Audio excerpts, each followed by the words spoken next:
So this past weekend, I drove down from Tacoma all the way to Southern California to do some off-roading with Radflow. My first stop was at these hot springs up in the Sierra Nevadas outside of Mammoth, California. It was crazy how pretty and warm the water was. Fantastic.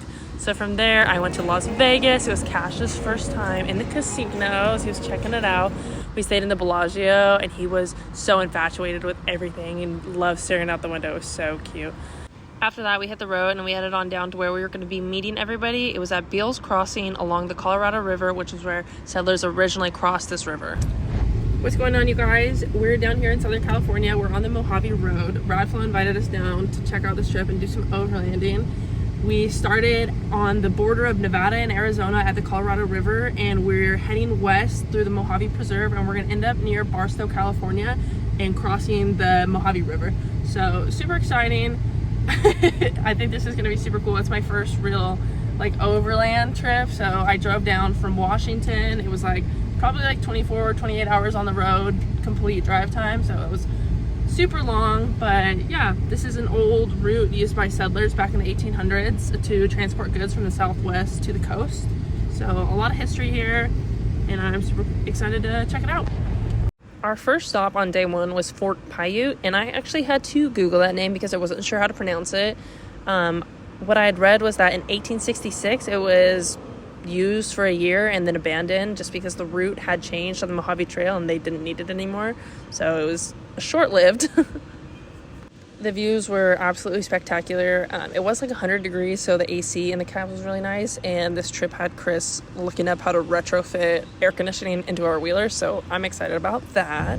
This part of the Mojave Road was honestly probably the most challenging for us. Anytime there was a washout or it was super off camber, the open diff was really fighting us, and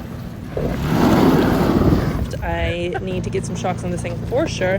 But I was rubbing so bad. It was just smoking my inner fender wells, front and rear. Just aboard! I mean, the tires were biting, what could I say? But it was definitely really eye-opening to see what stock suspension is like off-road when we haven't ran that in so long. Oh my god. That thing is terrible.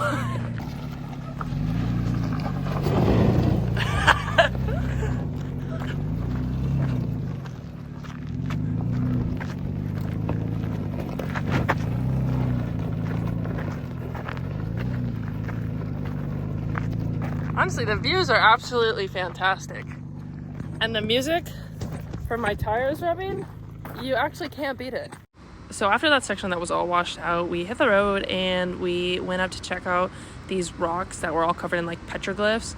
Super cool. I'm not really sure when any of them were made. I think this one actually coming up says 1912. Been around for a super long time. And then there was this well that was full of gross water. And then after that, we headed to our third spot, which was this Joshua tree forest. Chris had actually never seen a Joshua tree before, and they were everywhere. And then this is our little campsite, night one. I made us chicken and potatoes. The start of day two, here we are. We stopped at the stone house. We got everybody rounded up.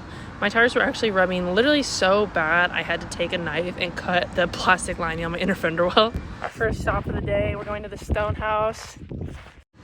And here's the stone house. It was super cool. It had locks on the door so you could not enter, and I don't believe you're allowed to enter at all. Obviously, it makes sense with the logs. One of the windows was actually bashed out, and that was a bummer to see just because it's a piece of history. It was built in the 1900s, and it sucks to see people that are so willing to destroy and ruin things that don't belong to them. It ruins it for everybody. So that is super frustrating, but it was really, really cool to check it out.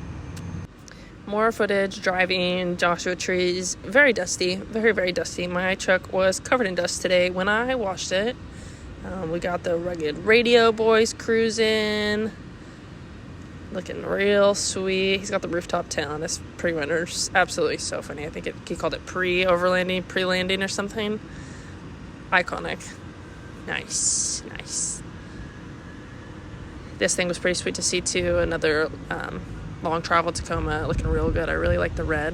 And then we got the Mojave mailbox. Super cool. There's a bunch of stuff. If you take something, you leave something, and there were tons of stuff. I was stoked to see this field of wildflowers because, realistically, how often do you see that just in a desert? We cruised to the lava tubes. That was super cool to check out. I don't even know how these were formed, but I was absolutely so blown away by them. They were so cool. Okay. Your dad's not coming down? Yeah. How far does this thing go? This is crazy. I don't know. There's an opening over here. Ow. Did you hit your head? I did hit my head already. Where's Tommy? He's just got to shake off the love I was giving him. Oh wow, like little spotlights. This is magical. Yeah. See, look, we didn't even have to. You got the dog. After we left the lava tubes, we went up to the Eichen mine, and the road up there was pretty rough, just like a little bit earlier in the video. A bunch of washouts and open diff, stock suspension. You guessed it, I was rubbing and struggling and doing my best, but realistically, the road was not that bad. It was just, I'm being dramatic a little bit. I think the Eichen mine was probably one of my favorite places that we stopped. It actually was mined for cinder back in the day, and they left abruptly. I'm not sure why. We were actually Googling it to figure out its history, but I guess 70% of the Las Vegas Strip was made from the cinder from this mine, if I remember correctly. But yeah, you can see like the semi-truck bed that's up in the rock still. Like they just literally left everything chilling. It was crazy to see it in this state.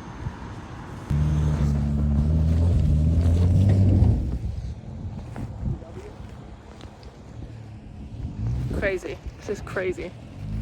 Here we have the old weigh station, some of the components that make the scale work. Obviously I had to park on it.